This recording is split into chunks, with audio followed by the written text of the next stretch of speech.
tous les ambassadeurs de la République du Congo en France n'ont pas vécu de la même manière leur moment international. Chacun dispose de ses souvenirs, de la responsabilité de ses fonctions, mais aussi de la charge en acceptant d'entrer dans cette galaxie des secrets.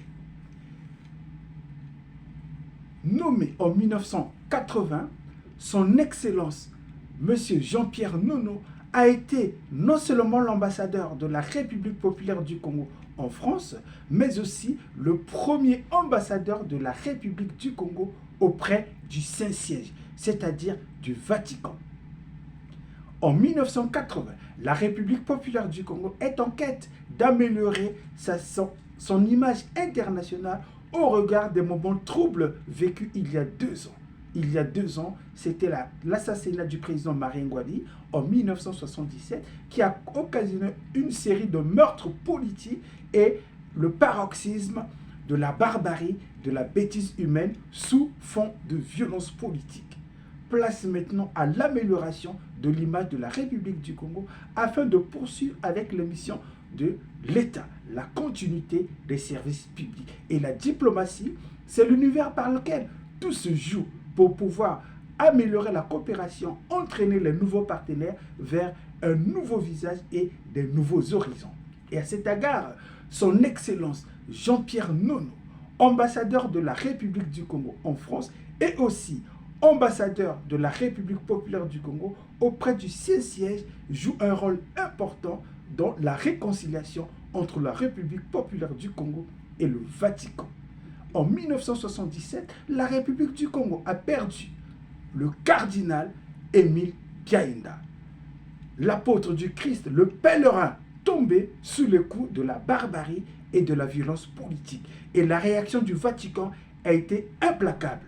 La République du Congo est interdite d'avoir l'intronisation d'un nouveau cardinal.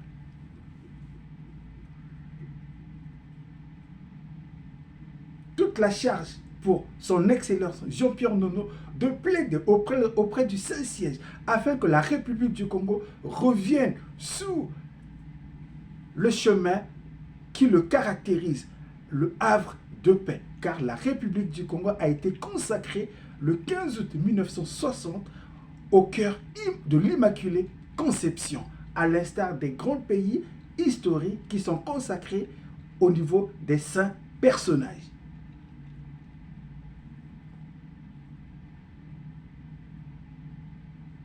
État indépendant, le 15 août 1960, la République du Congo a été placée sur le cœur de l'Immaculée Conception, à l'instar de Moscou, placée entre les mains de la Vierge Marie, mère de Jésus, en 1944, pendant la Seconde Guerre mondiale.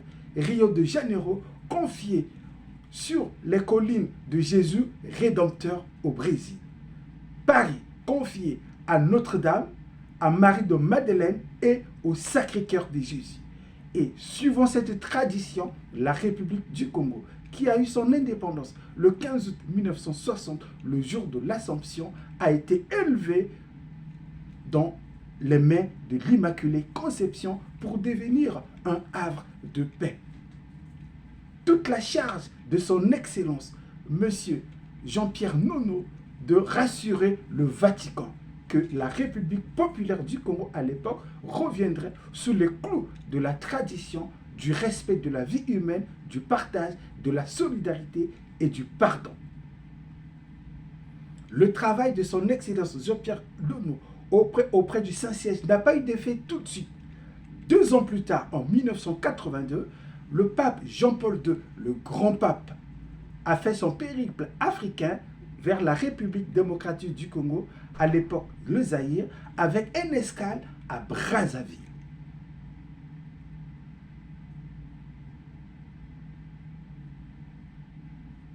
Tout le travail réalisé en amont par son Excellence Jean-Pierre Nono avec le secrétaire particulier du Vatican. Intronisé au Vatican, l'ambassadeur Jean-Pierre Nono a connu un moment international diplomatique important lors de la remise de ses lettres de créance auprès du Saint-Pape, du Saint-Père. le grand pape Jean-Paul II a prononcé à son tour un discours d'intronisation en faveur de son Excellence M.